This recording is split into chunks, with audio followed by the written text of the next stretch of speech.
The Golden Bachelor has gone into the golden rearview mirror.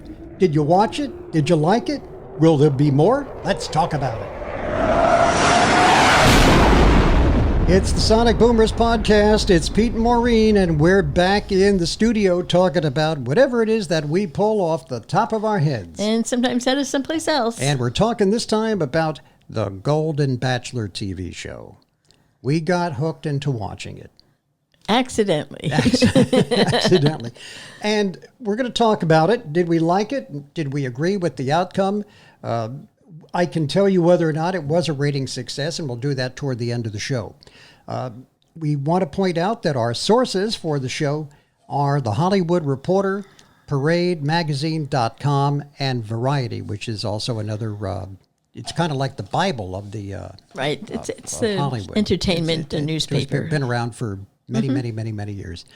So, what was the show about? Well, it's about a 72-year-old guy named Gerry Turner.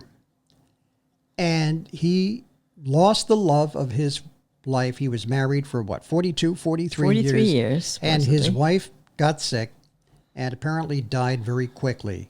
And the image that they presented of him on the show was he was alleged to be a successful restaurateur and pining away since his wife passed away, pining away for love and companionship. And doggone it, we all fell for it. Mm-hmm. And America was rooting for this guy.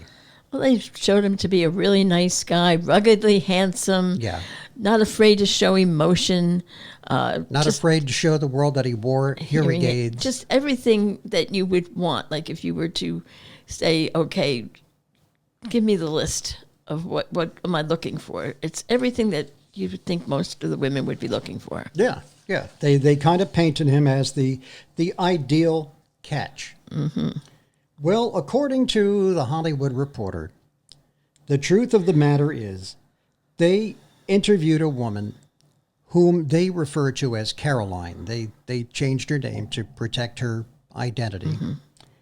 And she claimed that she had a 3-year relationship with Gerry Turner shortly after the wife died. So the whole thing about him pining away is fabricated. Unless the two of them were sitting around playing Yahtzee, and I don't think they were playing Yahtzee. So she says she had a 3-year relationship with him. Okay. And her testimony was checked out by The Hollywood Reporter in interviewing friends of hers, reviewing documents, and looking at text messages that she kept. Now, Carolyn is also 14 years younger than Gerry Turner. And she says that her relationship with him started seriously a month after his wife passed away. So he wasn't pining away, like I said. Well, no, the body was hardly cold before he was involved with this woman. And she knew him months before his wife passed away. They were working in a same facility in a mental health center in Davenport, Iowa, and he was like a maintenance guy. Okay. Again, what about being a restaurateur? We'll get to it. Keep listening. Keep watching.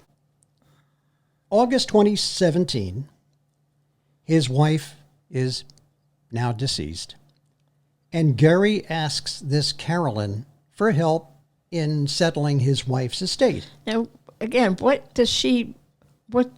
she's not a lawyer. Why does he need her? Probably she just became a trusted friend, a confidant. Okay, but maybe emptying out the house or something, but settling the estate, I don't know. So the story goes, the two of them had dinner. This leads to a series of flirty texts that she says escalated quickly. Okay. Now, I don't know. After your wife or your husband or your longtime companion passes away, how long are you supposed to sit out on the sidelines before you seek a companion, before you seek love, before you seek a physical relationship again, what is a respectable amount of time to be mourning?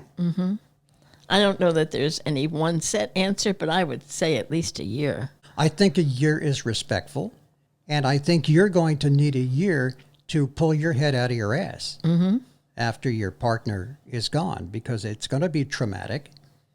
There's going to be a lot of stuff that needs to be settled, the will, probate, all of that stuff. And it may take you a good year to really get out from underneath the least of it. Right, right. So I have a little bit of an issue with him kind of hopping back in the saddle So quickly.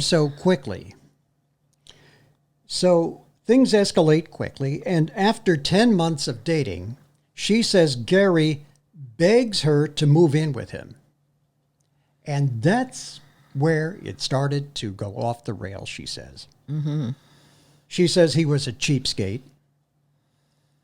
He asked her to split household expenses, she says. Now, I don't have a problem with that. No, I think that that's only the right thing to do. If you were going to enjoy his household and living rent-free and what have you, you're benefiting by moving in together. I think it's only right that you split the expenses. Yeah, so if he was being a cheapskate, okay, that I have an issue with. Splitting expenses to me only makes I think it's the fair thing to do. You're not married, yeah. So I think that that's a fair thing to do. And she says when they went out to dinner together, he wanted to split the bill. Now that I think is a little on the cheap side. I think going out to dinner constitutes to me a date. It's not just, oh, we're having supper. If you're in the house, you're having supper. If you're going out to dinner, to me, it's more like a date.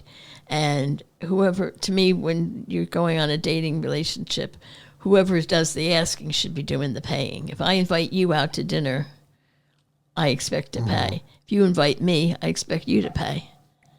And maybe politeness, etiquette might call upon you to offer and say, oh, no, we'll split it. But obligated, no. I'm suspecting that she was a friend with benefits. Well, I would think so. If he's begging her to move in. So you ought to be picking up the tab for dinner. The problem develops in October 2019. Okay, so this is like 2 years down the road. Gerry is planning to go to his high school reunion, and Carolyn has gained 10 pounds. And he tells her, I'm offended. This offends me. And he says to her, you're not coming to my high school reunion looking like that.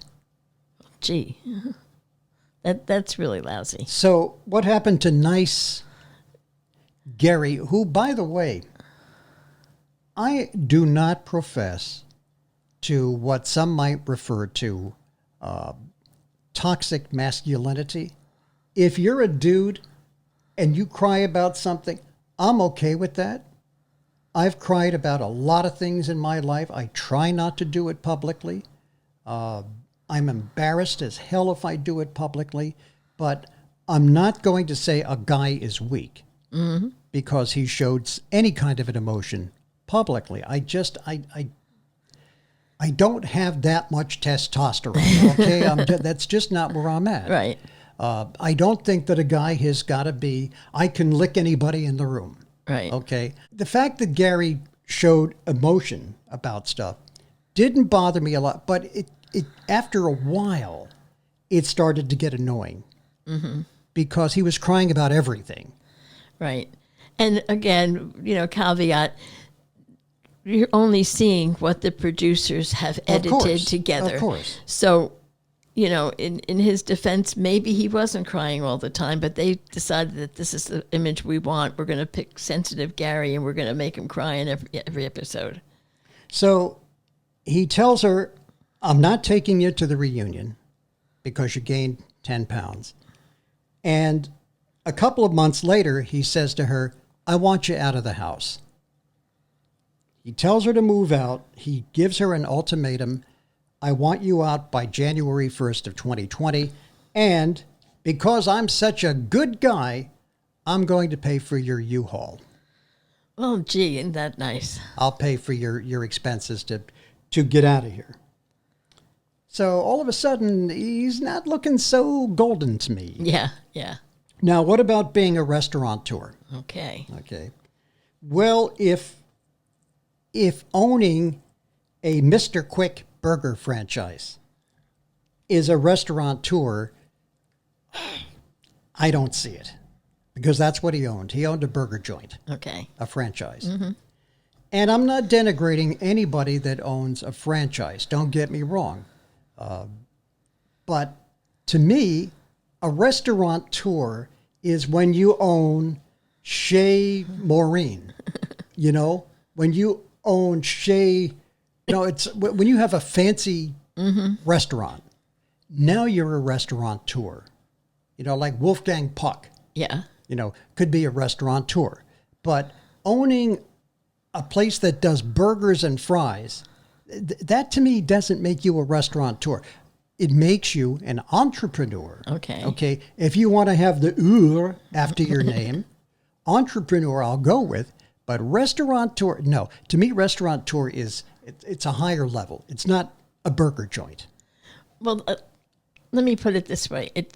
In regular parlance, no, it's not. Definitely, restaurateur denotes a more high-end kind of an experience. However, let's see where this term came from. Did it come from Gerry's resume, which he probably had to submit to the producers of The Golden Bachelor? On anybody's resume, you always try, you don't lie, but you always try to make your experience sound the best it can be. So a garbage man becomes a sanitation engineer. A house cleaner becomes an environmental purification specialist. A burger joint owner becomes a restaurateur. Yeah. I don't find it that egregious. And it could have been even the network. That could Or the be too. production company said, well, it says here that you owned a burger joint. How about if we make that restaurateur? That could very well be. Makes you more attractive to the ladies. That could very well be too. So I'm taking it with a grain of salt. Yeah. But he, again, omitted the full work history, or it got changed, because he also said that he worked in the meat industry. Okay. What does that mean? You work in the meat industry. That could mean working in the deli department over at the ShopRite slicing liverwurst. You're working in the meat industry. Right. Not that there's anything wrong with it, but Right. There's versus a being difference. the vice president of operations for Swift's House. Premium or Yeah. Schick House or Yeah. something. Yeah. To me, that's working in the meat industry. And he also installed hot tubs and was a maintenance man. Well, hot tubs, now he's an aqueous engineer. Yes. So I think a certain amount of that has to do with just the way people compose their resumes. And it may or may not be that terrible. And also, depending on how far in the rear view mirror those jobs took place, they tell you on your resume that all you really need to do is focus on maybe the last 10 years worth of employment. So if he did this, 15, 20 years ago, do you even put it on your resume? Maybe not. And then when they go digging, they find out. Now, how many women were in the running? It was over 20. For some reason, I'm thinking they're 21 or 23. I don't recall exactly. And did he have a night with each of them where he stayed overnight? The staying over was only at the very end. The very end, okay. So like the last 2 or 3. I think the last 2. But what they did was they constructed dates with the women. Right. Where he got to have a date. Maybe they went to a dinner, or they went to a show, or they did something. Like they went out on one. They went all-terrain vehicle. Yeah. Another one, I think they went horseback riding, or they did something together where they got to know each other. And then there were 2 where they got to spend. Once it got down to the the last couple. The night together. They had the night together. Bow, on. bow, chicka, bow, bow, bow, bow, bow. You know what? I don't think anything happened. Am I that naive? Yeah. This is only from what they portray on the show, and it's terrible to judge somebody based on that because we know things can be edited and Oh, contrived. yeah, it's what they want you to think. But I think that there's a good possibility that Leslie, the one he did not choose, Yeah. that something happened on the night together. That she was the more sexually. She was liberal. she was the hot one. But she was also more liberal sexually, and she had two or three previous weddings, marriages, and she would drop double entendres and things at the drop of a hat. So she was a lot more liberal. Right. The one that he wound up picking. And the one that he wound up picking was a little bit more reserved. Yeah, although she was a little playful at the beginning. She was playful, but not in a Because dirty way. Because she stood in front of him and opened her coat, leading the viewer to assume that she was naked under there, which she wasn't. Right. But it was a playful, kind of funny thing to do. And I thought, well, you know what? Good for you. You are a person of a certain age, and you can still be flirty and sexy. And I was cool with that. I was cool with that, too. And again, it was a very contrived thing on her part, was to make herself stand out from those other 20-some-odd women and to make herself memorable right from the get-go. Now, you and I had a favorite for him picked out. Our Pete and Maureen handpicked. Gerry, this is the one for you. And it wound up being a woman who had to leave the show early. Well, she chose to leave early. Because of a family emergency. And remember, she was also... she had hearing aids. Yes. And they had a little moment where she said, "Oh, I have to show you something." And she picked her hair up, and you saw that she had the hearing aids on. And by the way, they missed a big opportunity on this show to sell hearing aids. Because I don't know what kind Gerry wears. I tried to look it up because I wear hearing aids also. I was wondering if I had the same one that he does, but there's a lot of companies that make them. And I thought somebody missed the boat here. That you could have a Phonak hearing aid, which is Gerry's hearing aid or something, you know. And then it comes out that this other, I hate to call them contestants, well, they were, but they were.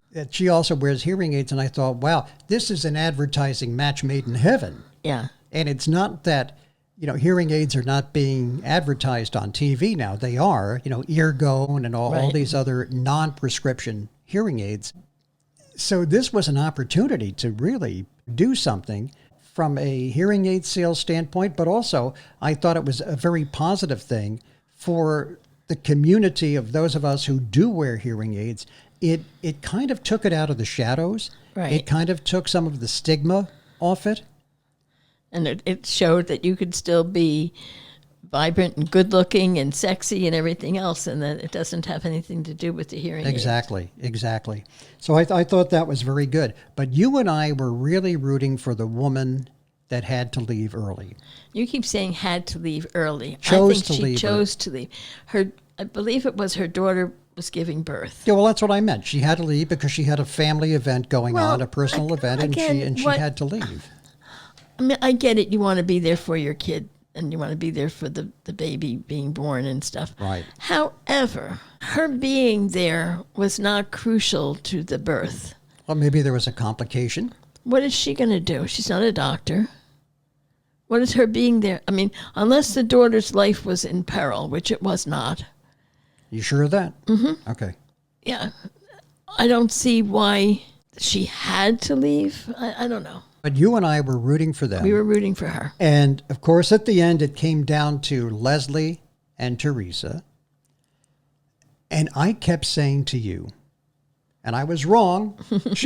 I was wrong about something. Once. How do you like that? Bitch. I kept saying to you, it's going to be a surprise ending. Mm-hmm. It's going to be a surprise ending. It's going to come down to, well, okay, Gerry, who is it? Is it Teresa or Leslie? And he's going to start crying again and say, I really want God, whatever the woman's name was. Yeah. Let's say her name was Sophie. I really liked Sophie, and she was a real family person, and she touched my heart, and I'm sorry, I can't have Teresa or Leslie. I want so. I really thought that's where it was going. Yeah. Which I don't know what the producers would have done. Well, they would know about it ahead They of would time. probably Nothing know is ahead a of time. surprise, That's true. And I really thought that's where it was going. And then at the end, when he dumped Leslie, you and I were like, "Oh, what just happened?" Yeah. I mean, I'm in the end, given the two choices, Leslie or Teresa, I think that he had more in common with Teresa and had a better chance of a future with Teresa than he did with Leslie. But I just was still surprised because I really thought he would be thinking like a guy and going for the hottie. Guys think with the little head, not the big head. The one on our shoulders. Not that Teresa isn't hot, but Leslie, like I said, was more sexually Teresa's attractive, liberal. But Leslie was, kind of smoking, kind of a, Well, I think she was just more liberal. kind of what they call a smoke show. Okay, whatever. That's a smoke show. All right. So you and I were really surprised by the ending, but I think it's going to be okay. I hope it's going to be okay. Oh, yeah. I did think, though, that, like, you were talking about the hearing aid thing being a missed opportunity. I think the whole Golden Bachelor was a missed opportunity because when it first was promoted and when it first came on, you thought, wow, this is really good. It's showing that there's life after 60, that old people are not washed up, that they can be vibrant, they can be sexy, they can have a relationship. Look at me. And me. And, I thought that was going to be a really positive spin on the whole Bachelor enterprise. And I had high hopes for it. A hopeful kind of episodes where people saw a future for themselves, positive kind of promotional message. And instead they took it the other way and they took the low road and they started introducing some of the drama and some of the sex and some of the things that the other Bachelor shows have that I was hoping they would get away from. I didn't think they introduced a lot of sex. Because I don't watch The Bachelor. I never watched any of them for more than a minute or two out of curiosity. Right, me too. And to me, it seemed like it was a screw fest and a cat fight. And at the end, some woman gets chosen. Or now they have the Bachelorette, so some dude gets chosen. And I was really hoping that the Golden Bachelor would be above that. If for no other reason than these are mature people. Right. These are mature adults of a certain age who have had more life lived, more breeding, maybe more education, more, a lot more going for them than, say, a 20-something or an early 30-something. I still think that they ended up going a little bit astray from the high road. Maybe not to the extent of the regular Bachelor enterprise, but I do think that they started with introducing little elements here and there that kind of tore it apart and took it down. Yeah, I didn't see as much destruction as you did in the series. I thought it was okay. Yeah, there was a little cat fighting there, especially between two of the women, which they kind of made into a joke at the wedding about the zip it. Yeah. And the one woman said to the other, "I think you need to zip it," because she thought that she was bragging.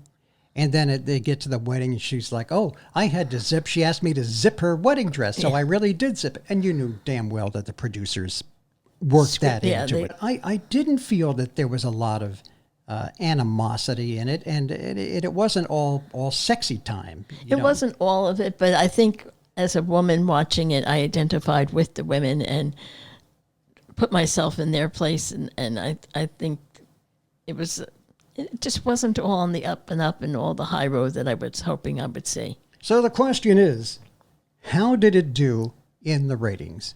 And it did really well. And this really salvaged the whole franchise. And it did so well that they are already talking about, well, where do we take this now? So I think it goes without saying there's going to be another Golden Bachelor next season. I think that we're going to have Golden Bachelorette, I think so. you know, where dudes are competing for a woman's hand. And I don't know, we had the Golden Bachelor wedding. Maybe we're going to have the Golden Bachelor honeymoon. Maybe, here's one, the Golden Bachelor, their first fight. Pillows being thrown, doors being slammed. Oh, goodness. Gary sleeping out in the shed somewhere. Who knows? Television is a very incestuous industry. And now we have a comment question for you, and that is, did you watch The Golden Bachelor? Did you like it? Did you agree with who Gerry picked at the end? Do you think Leslie got screwed in more ways than one? And if they do another one, will you watch it again? Make sure to comment down below.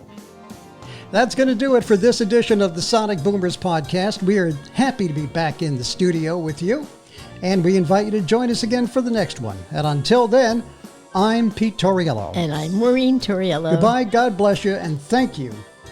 Thank you for listening. And watching.